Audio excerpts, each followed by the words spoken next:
오늘 성경 말씀은 요나서 3장 4절에서 10절까지의 말씀입니다. 요나가 그 성읍에 들어가서 하루 동안 다니며 외쳐 이르되 40일이 지나면 니느웨가 무너지리라 하였더니 니느웨 사람들이 하나님을 믿고 금식을 선포하고 높고 낮은 자를 막론하고 굵은 배 옷을 입은지라. 그 일이 니느웨 왕에게 들림에 왕이 보좌에서 일어나 왕복을 벗고 굵은 배 옷을 입고 제 위에 앉으니라. 왕과 그의 대신들이 조서를 내려 니느웨에 선포하여 이르되 사람이나 짐승이나 소떼나 양떼나 아무것도 입에 대지 말지니 곧 먹지도 말 것이요 물도 마시지 말 것이며 사람이든지 짐승이든지 다 굵은 배 옷을 입을 것이요 힘써 하나님께 부르짖을 것이며 각기 악한 길과 손으로 행한 강포에서 떠날 것이라. 하나님의 뜻을 돌이키시고 그 진노를 그치사 우리가 멸망하지 않게 하시리라. 그렇지 않을 줄을 누가 알겠느냐 한지라. 하나님이 그들이 행한 것 곧 그 악한 길에서 돌이켜 떠난 것을 보시고 하나님의 뜻을 돌이키사 그들에게 내리리라고 말씀하신 재앙을 내리지 아니하시니라. 아멘.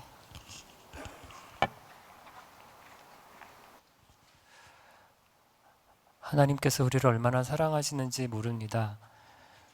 그 사랑을 우리에게 가르쳐 주시기 위해서 하나님이 나는 질투하는 하나님이다 라는 말씀을 하셨습니다. 어떤 의미라고 했습니까? 하나님은 우리를 사랑하시는데 여러 사람 중에 한 사람으로 사랑하시는 것이 아니에요.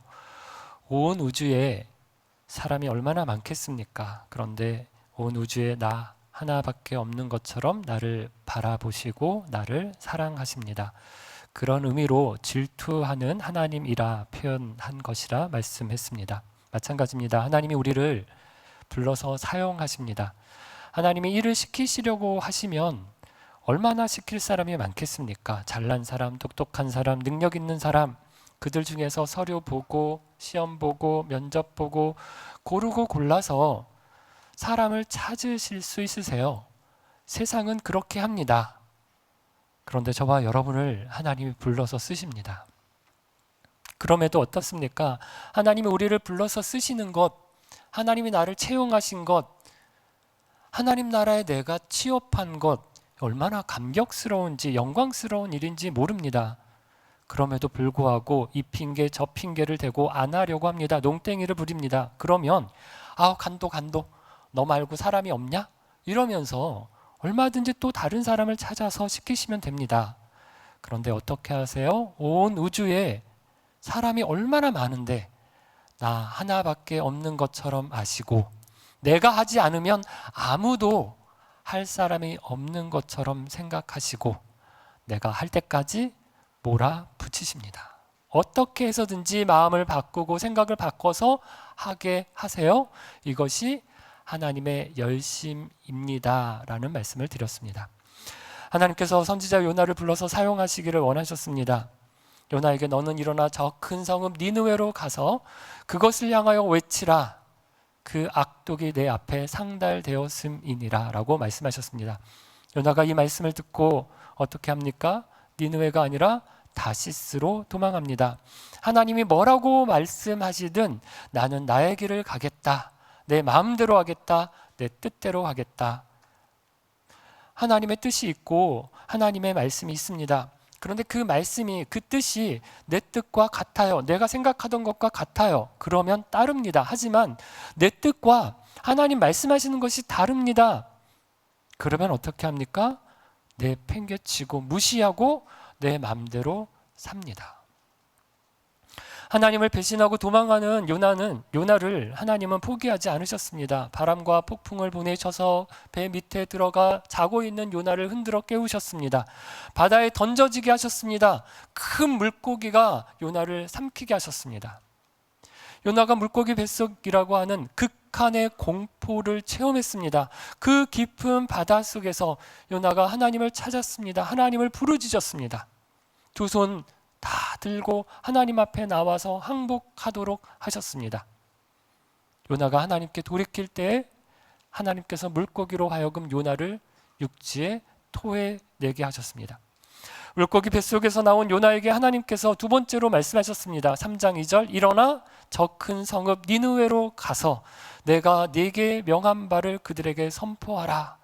다시 한번 하나님이 말씀하셨습니다. 3장 3절, 요나가 여호와의 말씀대로 일어나서 니느웨로 가니라.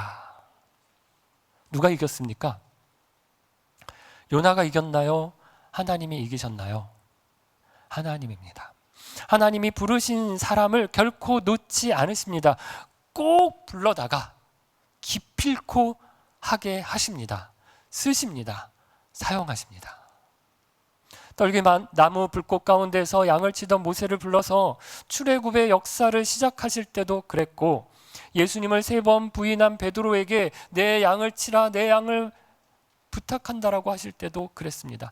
다메섹으로 가는 길에서 예수님과 교회를 핍박하던 바울을 만나서 이방인을 위한 복음 전도자로 세우실 때도 마찬가지였습니다. 하나님은 꼭 하자 있는 꼬인 인생을 찾아오십니다. 할만 하지 않은 것 같은 사람, 부족한 것 같은 사람을 찾아서 일하십니다.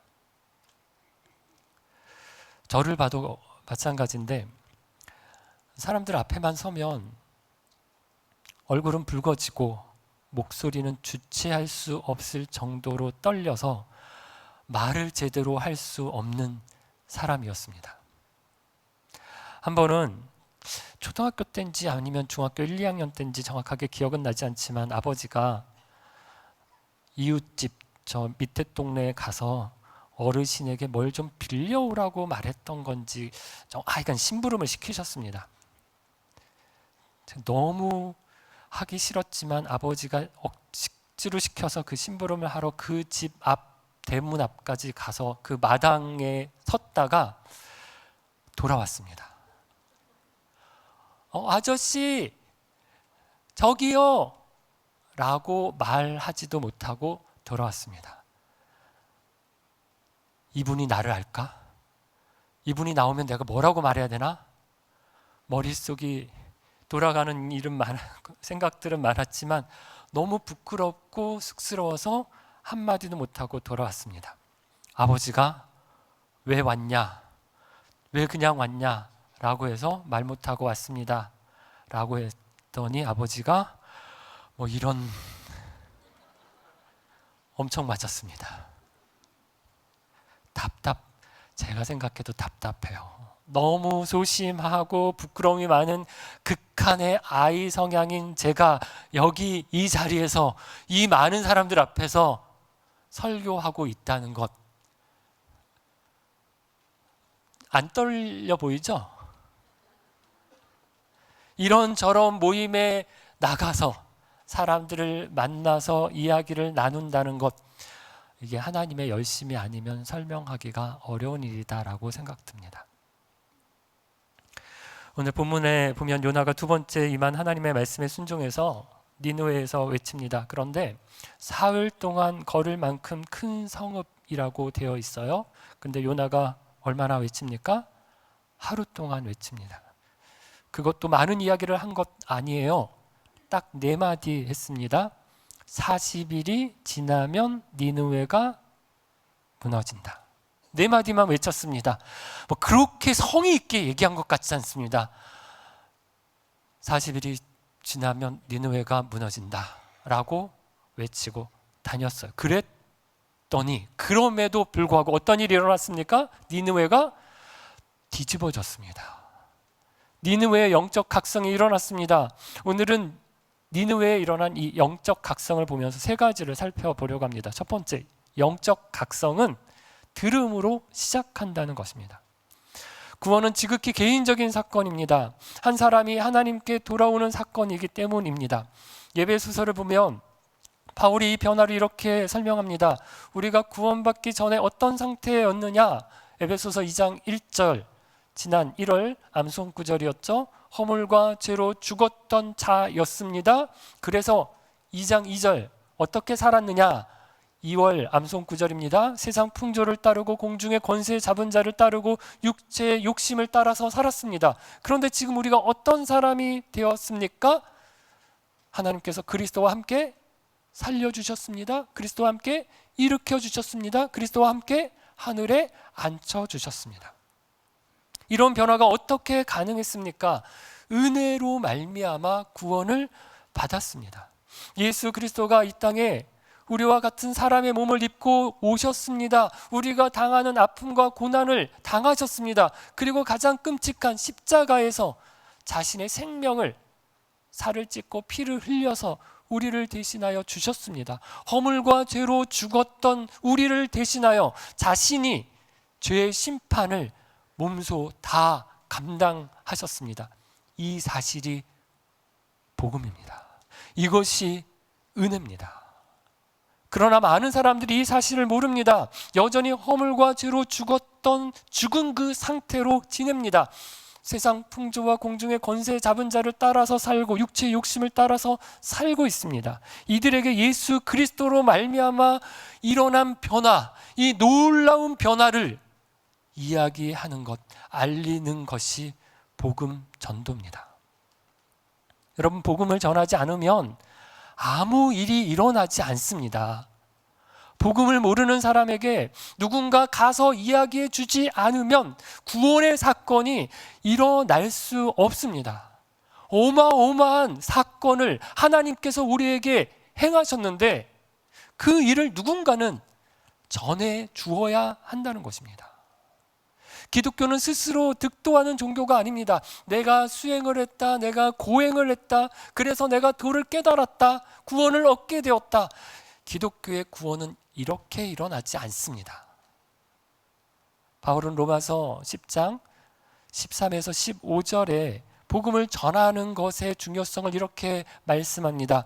누구든지 주의 이름을 부르는 자는 구원을 받으리라. 그런즉 그들이 믿지 아니하는 일을 어찌 부르리요? 듣지도 못한 일을 어찌 믿으리요? 전파하는 자가 없이 어찌 들으리요? 보내심을 받지 아니하였으면 어찌 전파하리요? 기록된 바 아름답도다 좋은 소식을 전하는 자들의 발이여함과 같으니라. 무슨 말입니까? 예수의 이름을 부르는 사람이 구원을 얻습니다. 그런데 믿지 않는데 어떻게 부를 수 있습니까?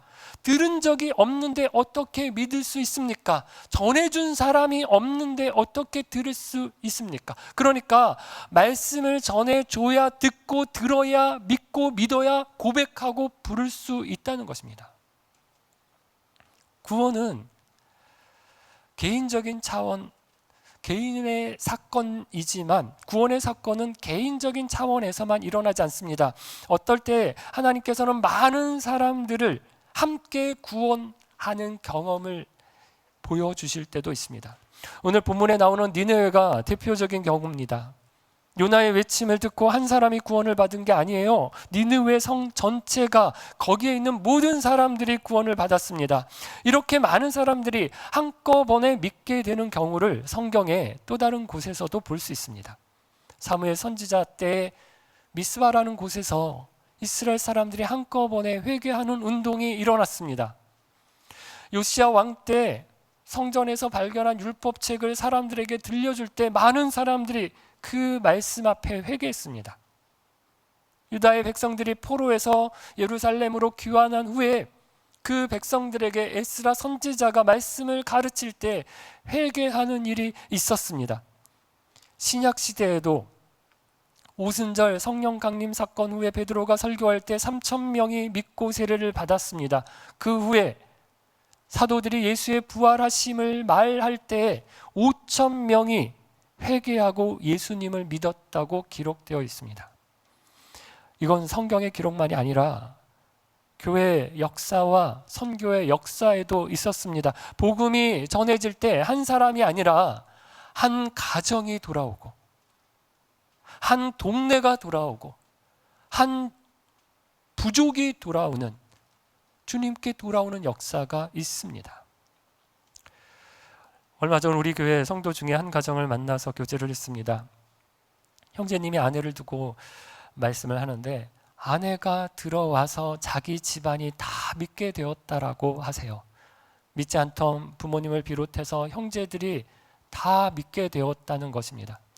제가 자매님이 복덩이시네요 라고 말씀을 드렸습니다. 자매님은 난 아무것도 한 게 없는데, 아마 복음을 직접적으로 전했다거나 교회에 나가시라고 막 강요하지는 않았다는 말일 것입니다. 그럼 복음은 말로 전해야 합니다. 그리고 삶으로도 증거해야 합니다. 둘이 함께 가야 합니다. 입으로만 전하고 삶이 안 따라갑니다. 지금까지 한국 교회가 이렇게 전도했습니다. 그래서 어떤 소리를 들었습니까? 너나 잘 믿으세요 라고 하는 비웃음을, 조롱을 받았습니다.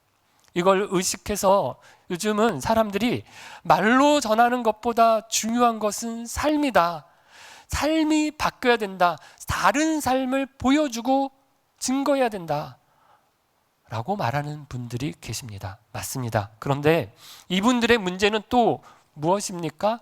말을 안 해요. 삶으로만 보여주겠다고 얘기합니다. 여러분, 이것도 아닙니다.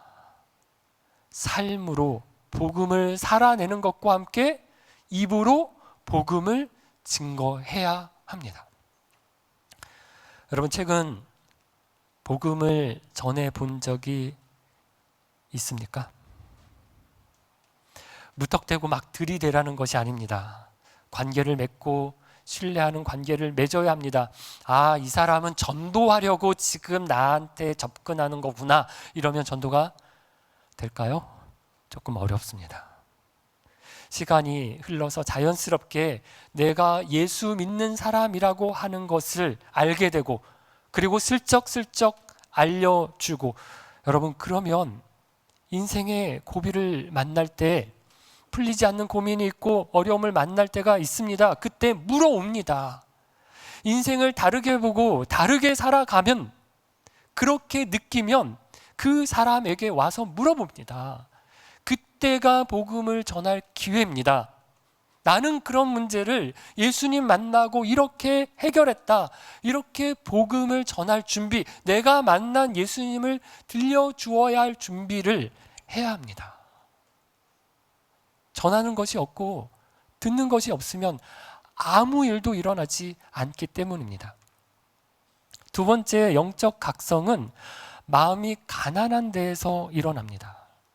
요나는 니느웨에 가기 전에 이미 이스라엘 나라에서도 선지자로 활동을 했던 사람입니다. 하나님의 말씀을 전했던 적이 있습니다. 그런데 요나의 말씀을 듣고 이스라엘 백성들이 회개했다, 영적 각성을 이루었다라고 하는 기록이 없습니다. 왜 그럴까요? 마음의 밭의 차이입니다. 이스라엘 백성이 회개할 확률이 훨씬 더 높습니다. 이스라엘은 하나님을 알았습니다. 이스라엘 백성들은 하나님의 말씀을 받았습니다. 율법의 말씀을 읽고 암송하고 열심히 가르쳤습니다. 모세의 율법만 아니라 하나님께서는 계속해서 선지자들을 보내셔서 하나님의 말씀을 그들에게 들려주셨습니다. 그에 반해 니느웨는 어떻습니까? 하나님을 모르는 이방 나라 사람들입니다. 우상을 섬겼습니다. 그럼에도 요나의 아주 간단한 외침에, 네 마디 외침에 회개하게 된 이유, 영적 각성을 이룬 이유는 마음밭의 차이입니다.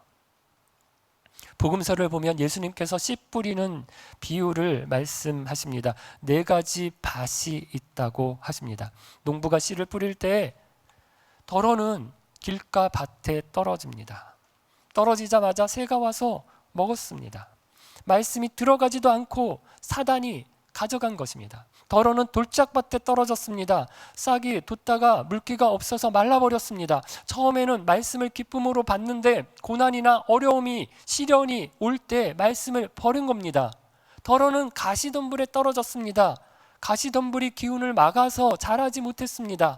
세상의 유혹에 빠져서 말씀이 자라지 못한 것입니다.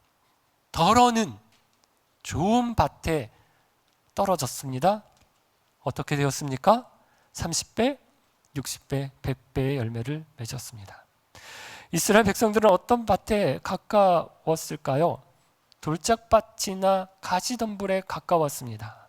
하나님이 애굽으로부터 구원해 주셨습니다. 율법의 말씀을 주셨습니다. 처음에는 잘 그 말씀을 지킬 것처럼 보였습니다. 하지만 광야에서 지내는 동안 힘들 때마다 어려울 때마다 어떻게 했습니까? 불평했습니다. 원망했습니다. 차라리 애굽에 있을 때가 나았다. 왜 우리를 광야로 이끌어내서 여기서 목말라 죽게 하느냐, 굶주려 죽게 하느냐, 저 가나안 사람들에 의해서 죽게 하느냐. 원망이 그치지 않았습니다. 하나님의 말씀에서 떠난 겁니다. 가나안 땅에 들어와서는 가나안의 우상들이 하나님의 말씀에서부터 떠나게 했습니다. 가나안에서 얻은 부귀와 영광과 안락한 문화와 음란한 성적 타락이 하나님으로부터 멀어지게 했습니다. 아무리 선지자들이 이스라엘의 죄를 꾸짖고 하나님의 심판을 외쳐도 남의 일처럼 느껴졌습니다. 무슨 소리냐?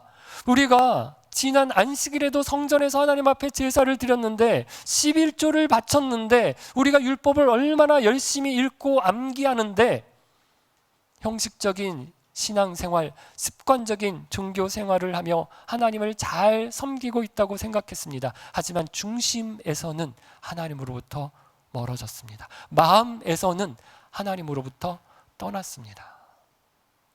그러나 니느웨 사람들은 어떻습니까? 요나의 외침을 하나님의 말씀으로 들었습니다.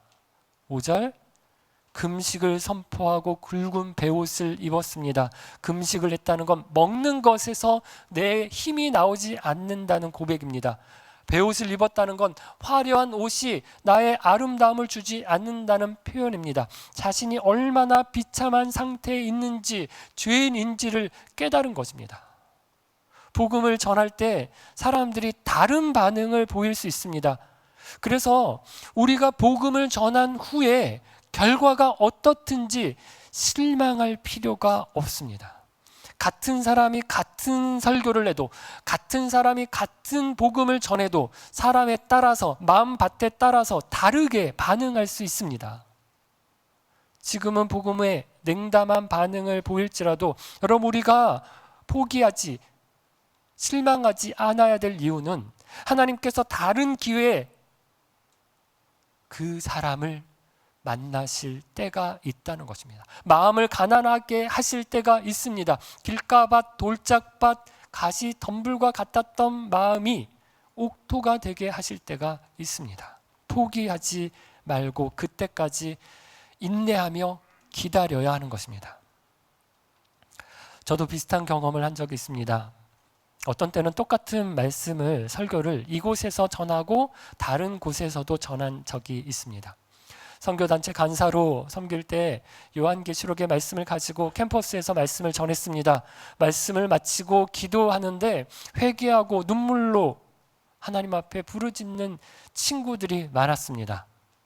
몇 년 후에 김포에 있는 어느 교회에서 담임 목사로 저를 선을 보러 오라고 해서 제가 가서 설교를 한 적이 있습니다.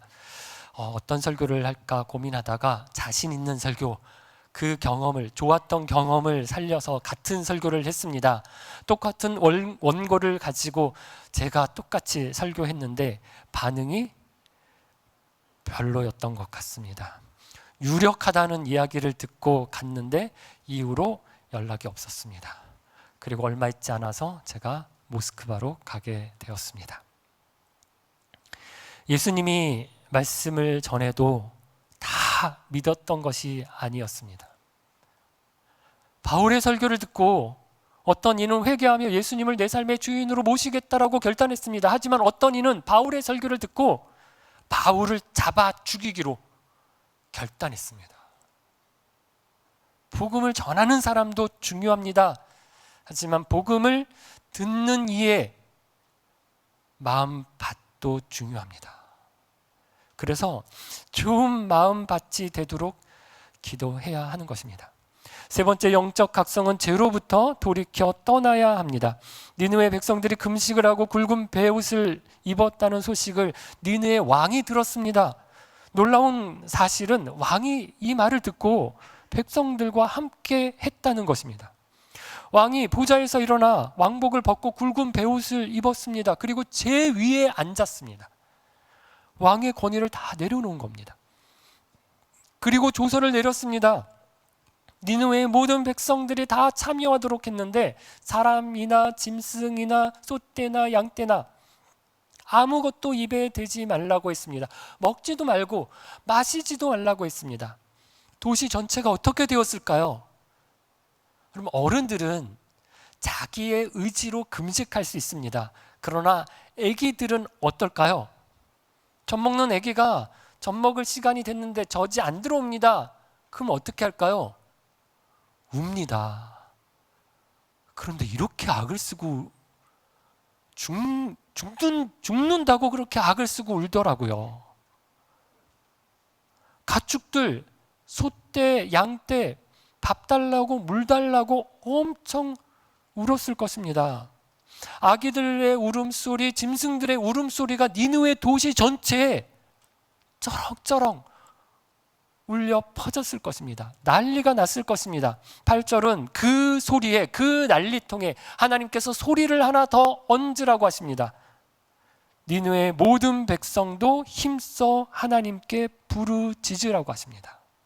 살려달라고, 하나님 우리를 살려달라고 하나님 앞에 큰 소리로 부르짖으라는 것입니다. 그러나 여러분, 니느웨의 부르짖음은 말에서 그친 것이 아니었습니다. 8절 중간에 힘써 하나님께 부르짖을 것이라 라고 한 다음에 뭐라고 말합니까? 각기 악한 길과 손으로 행한 강포에서 떠날 것이라 라고 말합니다. 말에서 시작한 회개는 삶으로, 행동으로 나타나야 한다는 것입니다. 여러분, 회개는 후회가 아닙니다. 그러지 말걸, 후회만 하는 것을 회개라고 하지 않습니다. 회개는 돌이키는 것입니다. 죄의 자리에서 돌이켜서 하나님께로 나아가는 것입니다. 하나님, 제가 죄인입니다. 제가 주인 되어 살았습니다. 용서하여 주옵소서. 그 죄의 자리에서부터 돌이켜서 하나님을 제 삶의 주인으로 모시겠습니다. 나의 주인이 되어서 저를 다스려 주옵소서. 죄의 자리에서 돌이켜서 하나님께로 나아가는 것이 진정한 회개입니다. 니느웨 왕과 백성들이 이렇게 한 데에는 기대가 있었습니다. 그들이 돌이킬 때 하나님도 돌이키실 것을 기대한 것입니다. 9절입니다. 하나님이 뜻을 돌이키시고 그 진노를 그치사 우리가 멸망하지 않게 하시리라. 그렇지 않을 줄을 누가 알겠느냐 한지라. 이렇게 돌이킬 때 하나님이 니느웨에 어떤 은혜를 베풀어 주셨습니까? 10절입니다. 하나님이 그들의 행한 것 곧 그 악한 길에서 돌이켜서 떠난 것을 보시고 하나님이 뜻을 돌이키사 그들에게 내리리라고 말씀하신 재앙을 내리지 아니하시니라. 사랑하는 빛소금 가족 여러분, 요즘은 교회와 그리스도인이 믿지 않는 사람들을 하나님께로 인도하는 역할을 하는 게 아니라 하나님께 못 가게 막는 걸림돌이 되었습니다. 못 가요. 가지 마세요. 우리 보고 예수님을 믿는다고, 예수님을 믿겠다라고 하는 사람보다 우리를 보고 안 믿어. 저런 사람들도 예수 믿는다고 참 이렇게 혀를 차는 사람들이 더 많습니다. 너무너무 부끄러운 현실입니다. 한국 리서치에서 2024년 작년 12월 종교에 대한 호감도를 조사했습니다. 호감도를 100점 만점으로 해서 순위를 발표했는데 1위가 불교였습니다. 51.3. 2위가 천주교 48.6. 3위가 개신교, 한참 점수가 떨어져서 35.6이었습니다. 4위 원불교 28점, 이슬람 16.3점이었다고 합니다. 코로나를 지나며 교회가 많은 비난을 받았습니다. 탄핵 정국을 거치면서 개신교에 대한 호감도는 더 떨어질 것으로 보입니다. 한국 교회는 내리막을 걷고 있습니다. 지금은 우리가 잘 못 느낄 수 있습니다. 하지만 젊은 세대로 가면 예수 믿는 사람들을 찾아보기가 힘이 듭니다. 8%, 9%에 그칩니다. 단적인 증거가 교회 주일학교가 없는 교회가 한국 교회의 절반을 넘었다는 것입니다. 아이들이 없는 교회가 반 이상이 되었습니다. 예전에는 교회 간판만 걸어 놓아도 사람들이 왔을 때가 있었습니다. 빚을 내서라도 교회당을 크게 지어 놓으면 사람들로 채워지고 그 빚을 쉽게 갚았던 때가 있었습니다. 그러나 지금은 아닙니다. 가만히 있으면 예수 믿겠다고 오는 시대는 끝났습니다. 지금은 찾아가야 합니다. 복음을 전할 사람을 찾아야 합니다. 들려주어야 합니다. 가만히 떠올려 보십시오. 내 주위에 내가 복음을 전하지 않으면 복음을 듣지 못할 사람이 있습니까? 하나님이 내게 가라고 보내시는 니느웨입니다. 하나님이 내게 맡기신 사람입니다. 어떻게 그를 도울지 기도해 보십시오. 무엇보다 좋은 사람이 되어 주십시오. 남편에게 복음을 전하려고 합니다. 아내에게 함께 교회에 가자고 말하고 싶어 합니다. 그런데 둘이 잘 말도 안 하고 만날 구박하고 만날 싸웁니다. 그러면서 복음을 전하면, 그러면서 교회를 가자고 하면 들을 남편, 들을 아내가 있겠습니까? 좋은 사람이 되어야 합니다. 사랑으로 대하고 친절하게 말하고 오래 참아 주어야 합니다. 니느웨에서 일어난 회개의 역사가 우리 가정에서도 일어나면 얼마나 좋겠습니까? 부부가 예수를 믿고 자녀들이 부모와 함께 믿음으로 자라면 얼마나 좋을까요? 니느웨의 영적 각성이 우리 교회와 우리 나라에서도 일어나면 얼마나 기쁘겠습니까?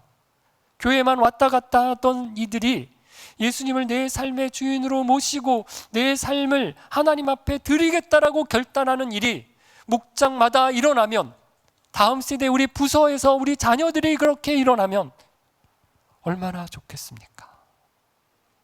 우리나라가 다시 한번 하나님의 말씀 앞에 회개하고 죄에서 돌이켜서 하나님의 은혜를 구하며 부르짖는다면, 교회마다 은혜가 넘치고 아이들의 목소리로 가득하다면 얼마나 좋을까요? 주님, 니느웨에서 일어난 영적 각성이 오늘 우리에게도 필요합니다. 복음이 증거되게 해 주옵소서. 마음을 부드럽게 하셔서 말씀의 열매가 맺혀지게 해 주옵소서. 죄에서 돌이켜서 주님께 나오는 역사가 일어나게 해 주옵소서. 우리 가정마다, 교회마다 니느웨에서 일어난 영적 각성이 일어나게 해 주옵소서. 주님 앞에 기도하고 그 일에 나를 주님 사용해 주십시오. 기도하고 결단하는 저와 여러분이 되기를 주의 이름으로 축원합니다. 함께 찬양 드리겠습니다.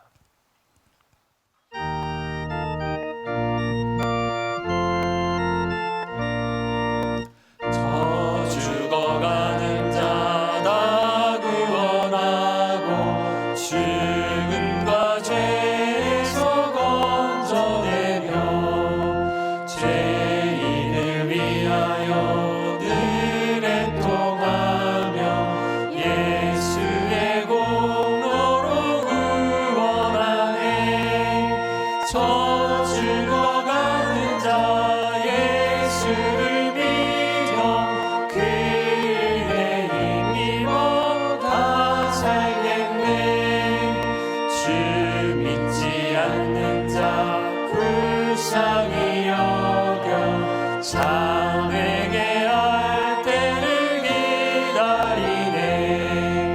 열심을 다하여 인도해 보세.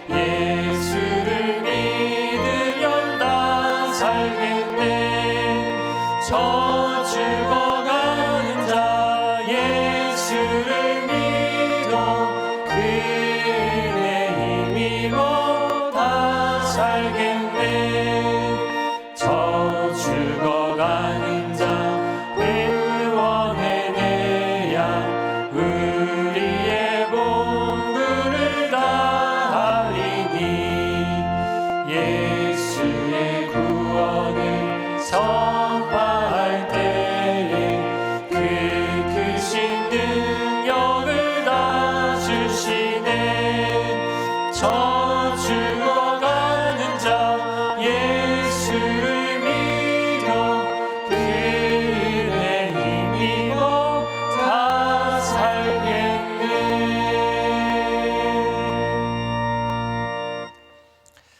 한 사람을 떠올려 보십시오. 주님, 내가 갈 니느웨는 누굽니까? 기도하며 한 사람을 마음에 정하시고 오늘부터 1일이 되게 하십시오. 그를 위하여 기도하며 섬기기로 결단하기를 바랍니다. 하나님이 찾으시는 한 사람을 만나게 하시고 입을 열어 복음의 비밀을 담대히 전하게 하옵소서. 마음밭을 옥토 같게 하셔서 말씀의 씨가 뿌려질 때 열매 맺게 하옵소서. 죄에서 돌이켜 하나님께 나오는 역사가 있게 하옵소서. 믿지 않는 가족 중에 믿음에서 떠나 있는 배우자나 자녀, 부모, 우리 친구들을 위해 기도하게 하시고 우리의 삶을 통해서 우리의 복음 전도를 통해서 회개하고 돌이키는 역사가 있게 해 주옵소서. 우리 가정과 교회와 우리 나라를 위해서 이 시간 함께 기도하겠습니다. 하나님 앞에 나와서 기도하고